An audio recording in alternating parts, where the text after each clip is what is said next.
So today is very sunny day and I will show you how to plant garlic. But let's give a quick tour. Alright, so here's my red pepper. There's plenty. And this one. So I will harvest this one before it gets too ripe.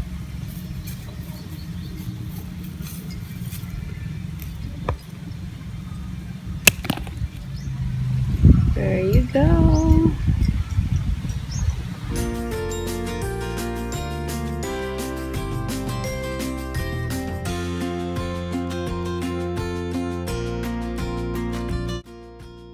And my other lemon, come and see, and it has one underneath over there.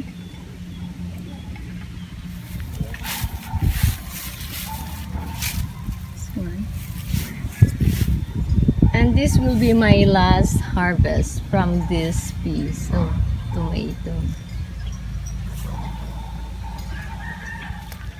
My asparagus.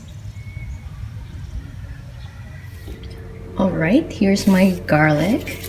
We'll just choose one bowl, maybe this one.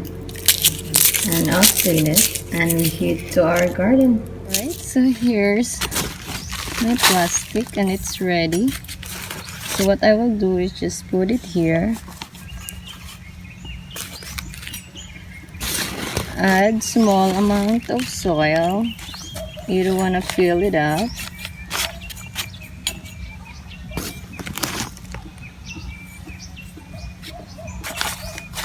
And just like that, you water them every day.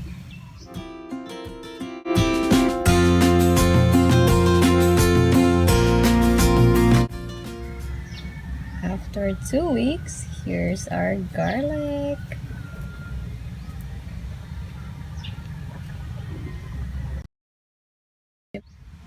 Okay, here's our garlic and our soil mixture. Now we're ready to transfer this one in our raised bed. Let's go.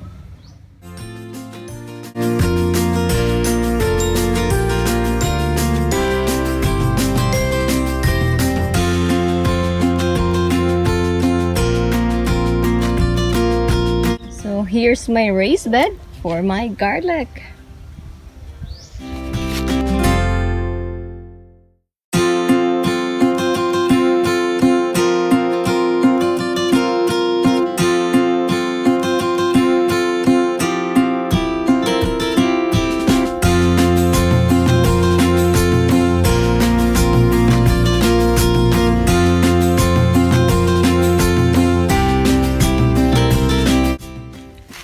Next, we have to put our soil mixture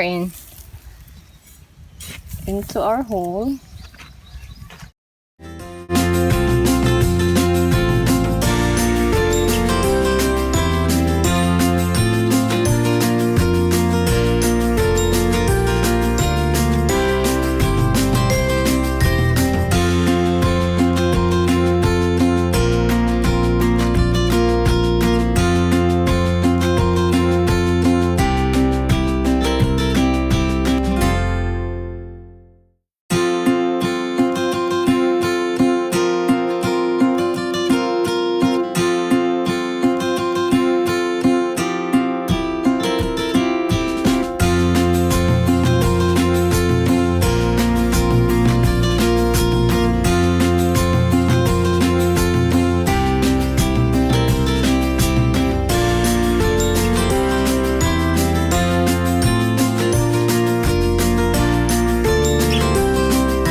Alright, that's all for today. Thank you for watching and keep safe.